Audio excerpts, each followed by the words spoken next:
Welcome back to the best spot available. Joe DeLeone and Ryan Roberts. These are the three biggest winners from the offensive line group at the NFL Combine. The Combine is now done. It was a whirlwind of a week. So much has happened. We're going to be dropping a mock draft for you guys on Monday, so be sure to subscribe so you don't miss out. Ryan, let's start with the first offensive lineman that you were extremely excited to discuss, Monroe Freeling, the Georgia offensive lineman who's been projected as a potential mid to late first rounder, 6'7". You know what's funny? Shut up. You know what's funny? No. Do you know what's funny?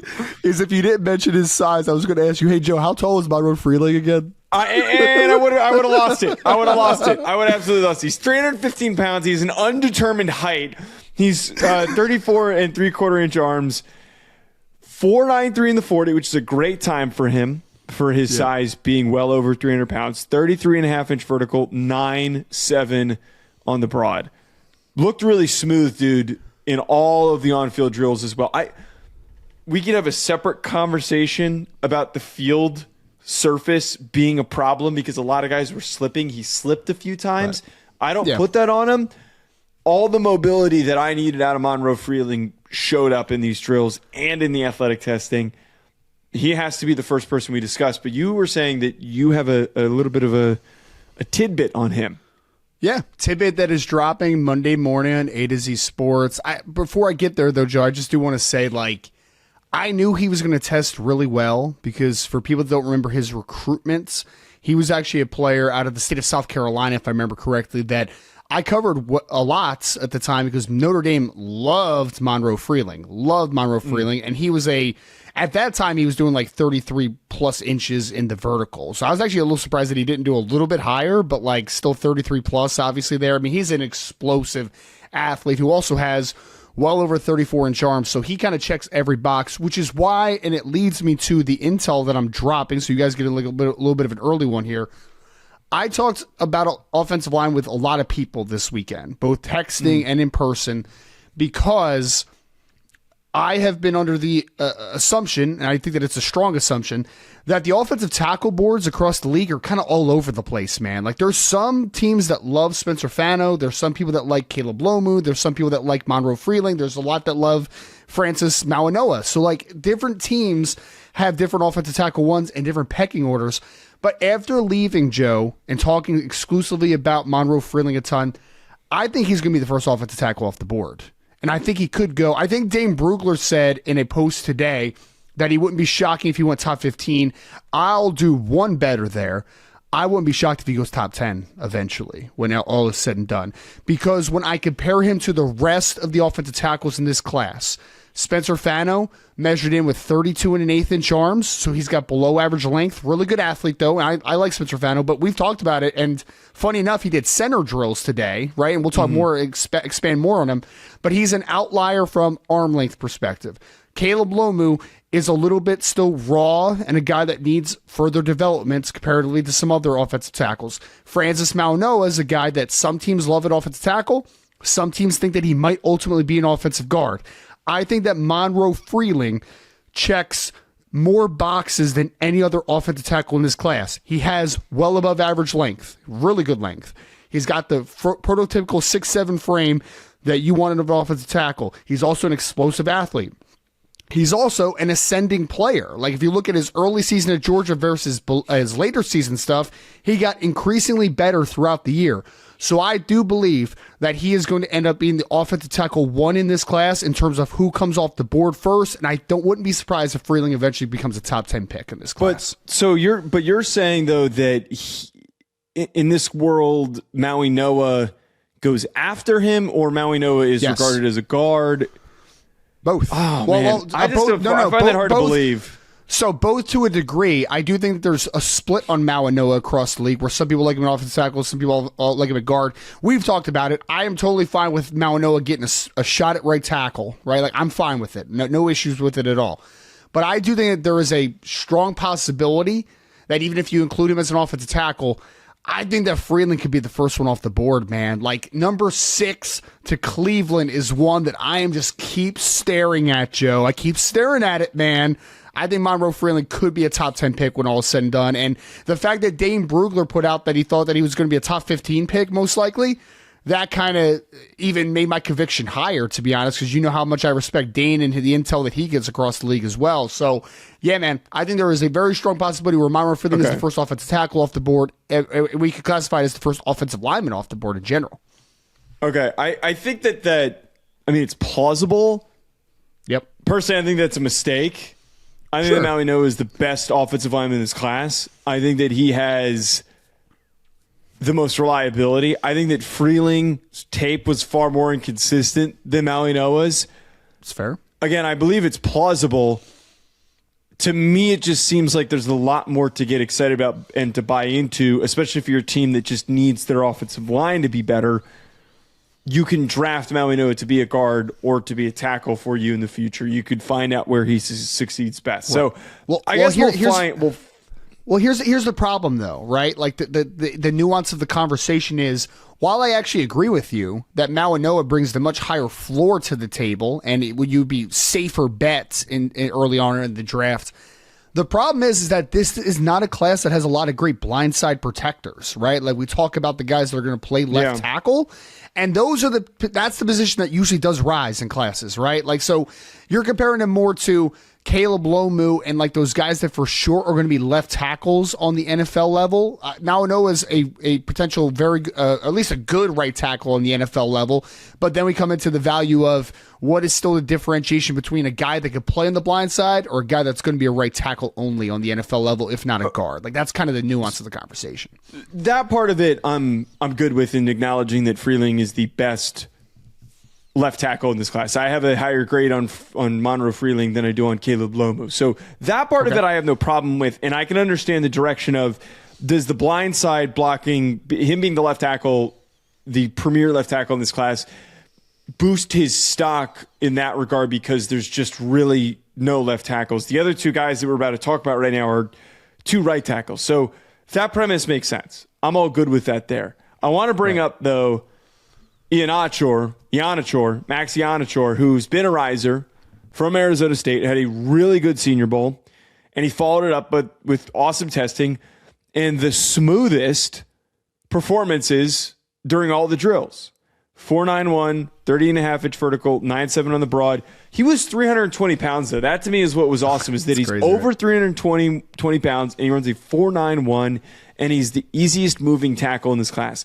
Talk about a guy that I'd be willing to take in the first round, despite maybe not being there not being a lot of clarity on where he fits. I feel like he's got to be a late first rounder at this point with everything that he's done throughout the course of the process, right? Every single brick that he has stacked has put him in the mix. He has done every right possible thing to go along with the fact that he's got some pretty good tape. Yeah, I agree with you on this one 100%. I would actually be surprised at this point if Max, I'm going to call him Mad Max because I'm not going to kill his last name. I feel like I keep saying it incorrectly. But I do think that he has had an opportunity with the Senior Bowl and then with the Combine to potentially propel himself into being that late first rounder. And I think he's done about as well as you possibly could with those two opportunities on the table. He moves incredibly well. And I do think he's still an ascending prospect. Like, I think we're seeing him continue to get better and better from like 2024 to 2025, even early season 25 to late season 25. So he's a guy that continues to get better. And he has all the unteachables that I always talk about, like the natural gifts. He has really good lateral mobility. He's got quick feet. He's got explosiveness. Like, he has all those things. So I am increasingly positive that he will continue to get better in terms of increasing his core strength, becoming a better run blocker. I still think there's ascension that obviously could happen in those departments. But, I mean, you said it well, Joe. Like, there's just not a lot of guys that move as well as he does at his size and his mass and his length, right? So when you compare those things together in an offensive tackle class that is solid to good but still kind of lacks some excitement, I do think that Max is the type of player, Mad Max is the type of player that could go late first round. I agree with you. Fano, I'm very excited about because he and also Maui Noa did this as well. Maui Noa was asked about would you play guard, and he gave an awesome answer where he just said, put me wherever I want to start. I want to help a team win. We got 5 of them, right? He said, we have 5 of them. I want one of those 5 jobs. Yeah. Absolutely, 100%. Fano said the same thing after he finished up when he was talking to Stacey Dales. And he took the time to snap, to show that he can do it. The more that I think about him and the more that I saw him in the on-field workout, the more that I really feel there is a truth to him working as a center in the NFL. It has nothing to do with being negative on a prospect for suggesting this. Nothing. Sure. Linderbaum's making a ton of money, about to make a ton of money. If he ends up being an elite center because his feet are so quick, but he's not as strong as a typical right tackle prospect, I think that is a bright future for Fano. He runs a 4.91. He's got a 32-inch vertical, 9.3 on the broad, 7.3, 4.3 cone, and then a 4.67 20-yard shuttle. I think that this could very well be a really good starting center or potentially a guard, depending on where he plays. What was the short shuttle? What did you say the short shuttle was? 20-yard shuttle was 4.6. Nope. Nope. Ryan, I'm tired, man. Could you just... I know, dude. I'm going to kill you. I'm going to kill you. I'm going... Everyone, this is what I was dealing with in Indianapolis for the last however many days it was. Well, funny, in my other group chat for A to Z, JT claims that Rich Eisen said frame mogging on the broadcast today, and I don't know if he did. No, he did. No, he did not. You're lying to me. But he said it very quizzical. Like, he was very confused. He was like...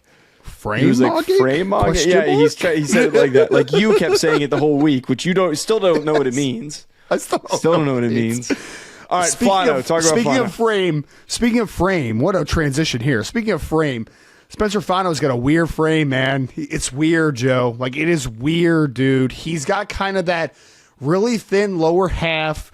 Then he measured in with 32 and an eighth inch arms, right? So his wingspan's not terrible, though. So, like, he will still get a chance, I believe, to play offensive tackle in the NFL level, at least to show if he can. But I think that we see this one eye to eye. I remember saying this one to you, and it wasn't like you disagreed with it before, but it was more like I need to think about it, right? Because it's an interesting one, because you usually go from tackle to guard converts, right? You don't usually go from tackle to center. Like, that's a little bit of an odd one to a degree. But I don't call it vindicated, because I still think he'll get a shot to play tackle in the NFL level. But the fact that Fano got an opportunity to snap today in Indianapolis, that says that some teams like him at center, and I know for a fact that at least a couple do potentially. I think that his movement skills, which we saw in Indianapolis, are so good, man. Like, even outside the raw numbers, when you're talking about the position drills, he moves incredibly well. He might be the most coordinated athlete of any offensive lineman in this class. Like, he looks really smooth, working laterally, working to the second level, getting out in space. He's just a really good overall athlete who just moves well. So that at center for me, especially in the world of inside-outside zone that we look at so much in today's game, I really think that those movement skills could be a huge asset at the center position. The ability to work to the second level, the ability to work combos to get up to the second level.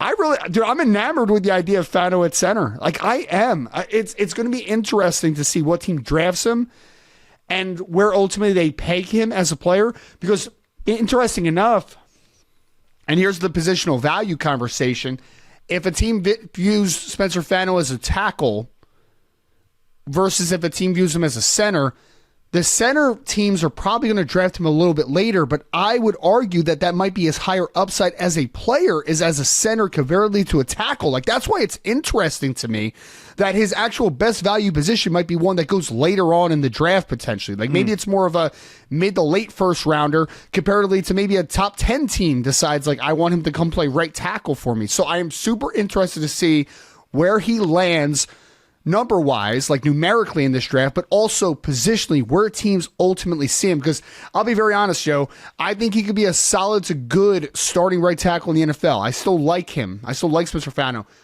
But I think that there might be some Pro Bowl upside at center, potentially, as a convert, man, because he has rare movement skills and traits as a center.